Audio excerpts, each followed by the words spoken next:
Hi, welcome back to season 2 of Meta Minutes, your bite sized pieces of the metaverse. My name is Rene from Valorem Reply, and today we're going to talk about the decentralized real world metaverse. And for this, I'm honored to have a special expert guest today, Diego di Tommaso. Ciao Diego, come stai? Ciao, molto piacere di essere qui. Awesome. Well, first of all, can you tell us a little bit about yourself and your background as it relates to the metaverse, 3D, all things related here? Yeah, absolutely. It's a pleasure. So, yeah, I would say that somebody could say that I'm a kind of new in the space. So I came in this specific vertical space about AR and VR back in 2018 when we launched the company. And basically, we are a team of very different background people. So I come more from the business side and from the blockchain part, while my other co-founder, Davide Cuttini, has been working on VR and AR for the last 10 years, I would say. And so basically we joined our passions and competencies to build over. So I heard great things about Over. In fact, also Simone Amico gave me a demo the other day, and I, joined him with my Android phone. He was, I think, on an iPhone or whatever it was, and it was super nice. But to make sure our audience listening and watching this is also on the same page with us here, so please tell us a little bit about Over. What can you do? And why do you actually think the approach that Over is taking, which is quite unique, I think, is different or better than the pure virtual metaverse place you see all over the earth, right? No, absolutely. So, yeah, as you mentioned, most of the metaverse, I would say the big incumbents right now, like at least in the open metaverse world, like the Central and the Sandbox, are specifically VR metaverses. And most of metaverse that we see are VR. And so our first difference between us and this metaverse is the fact that we have a stronger focus on AR, even if we actually also support VR, but our main goal is actually to edit the physical world, to create this mixed reality where we merge physical and virtual with geolocalized experiences of augmented reality. So the reason why we are so focused on that direction is because we believe that in the next future, of course, VR will continue to be big and will be even bigger than now. But at the end of the day, we are physical beings. So we live in the physical space and we will not spend most of our time with non-occlusive goggles on our face. And so that's why we see so much potential in augmented reality. So the opportunity, especially when we will have smart glasses, and this looks like it's closer and closer, looks like also Apple gave us some breadcrumbs on the last presentation. So as soon as smart glasses will be out there and will be widespread, really the augmented reality will be the new means we will start interacting with information. So you will wake up in the morning, you will watch at your wall, and maybe you will see all the information that you need to have in the morning, or maybe you will have some virtual companion you can talk with. You will have your friends projected in augmented reality in your room. So we believe that it will be very, very strange in 5 years, 10 years time to see somebody staring at a smartphone. And this is also, if you think about something very positive, because right now we spend 6.5 hours on average just staring down at our phone. And so in the future, we will have heads up again with some smart glasses and seeing an augmented world. So what we are building with Over is building an open infrastructure, so an infrastructure that is based on Web3 to create this layer that connects geographic locations to information that in this case is augmented reality, VR information. And so really at the very high level, that's what we're building and why we are building.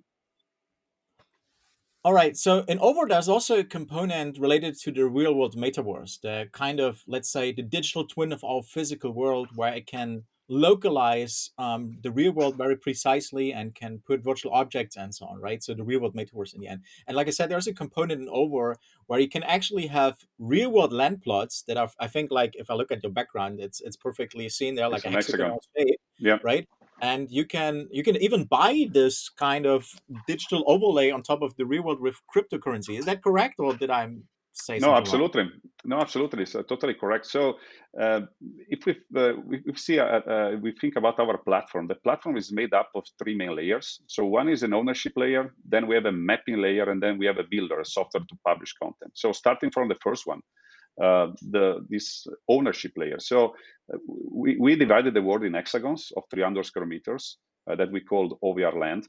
And those lands for us, we think about those as spatial domains. So in the web, you have a web domain. You own, I don't know, Coca-Cola.com, and you publish content on that web page in 2D or maybe in 3D, but on the web page.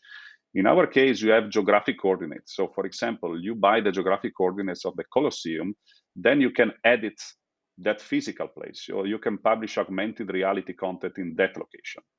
And this comes to the second, and this, of course, the ownership of these plots is based on the blockchain. Those plots are NFTs. At the beginning were on Ethereum blockchain. Now they are on Polygon because of scalability and of gas fees and so on.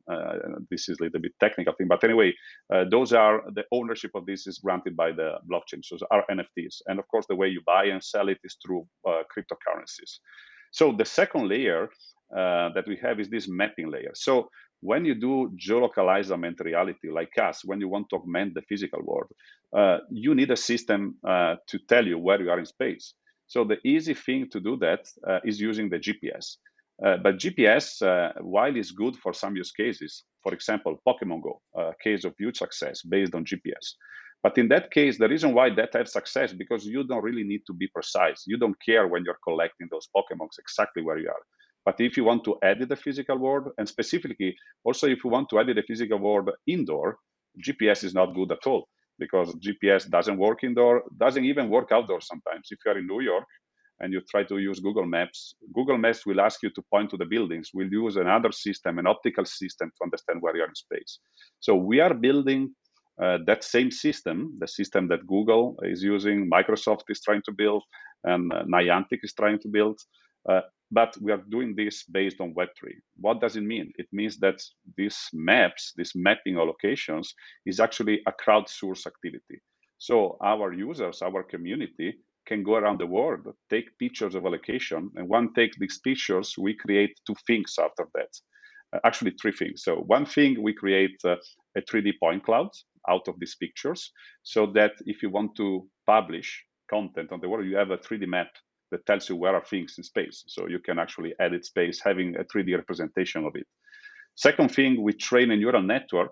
So the next time the camera of your phones will see that location, will understand where you are in space with 20 centimeters accuracy.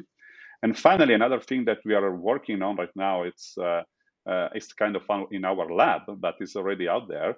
It's a digital twin of the physical world. So from these pictures, there are neural networks now that can hallucinate what is the world environment. So from few pictures of a location, you can actually reconstruct a fly-through on that physical place. So you can have not only a 3D representation, but also, a compelling visual representation of you moving around the location.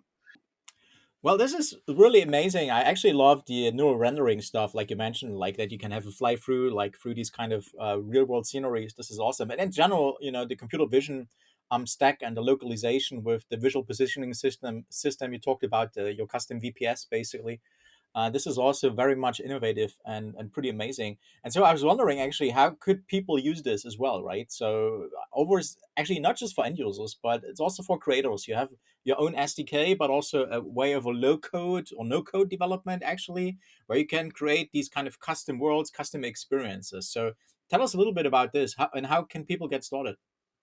No, absolutely. So we have two kind of publishers. So we have a one totally no code publishing tool that is just a web tool. So you just drag and drop 3D assets. Or if you own NFTs, for example, they will also be available over there. So you will be able to also to publish NFTs in space and so on. And so this is just the web builder, the easiest way to publish. And in fact, most of the people use that. Right now, we have 18,000 physical locations that have been edited through this system. And secondly, we have a more expressive Unity SDK.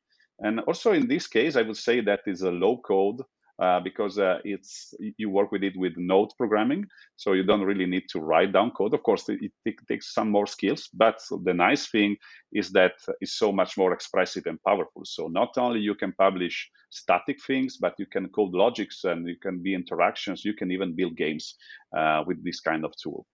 And finally, so right now these tools are just for publishing, but what we are also coming out is also to actually publish not only, I mean, a digital asset, but a digital asset that is represented by an NFT. So in the near future, those digital assets will also become unique and tradable like any other NFTs. So I mean, we have this vision that in the metaverse, at least in the open metaverse, the one that is based on Web3, objects only exist if they are represented by NFTs. So that's why also we are going in that direction. That makes a lot of sense. All in with Web3, basically. Awesome. Well, we're already at the end of the show, but I think it's super exciting, and the Ovo platform sounds really something to look into. But thank you so much, Diego, for joining us today and sharing your insights. That was very much appreciated. My big pleasure. Thank you very much, really. Well, and thanks everyone for joining us for Meta Minutes, your bite sized pieces of the metaverse. Watch our blog, follow our social media channels, subscribe to our YouTube to hear all about the next episodes. And of course, you can visit our website at valoremreply.com to watch all the previous episodes, where we also talked a little bit about real world and other content before. Until then, take care and see you soon in the metaverse.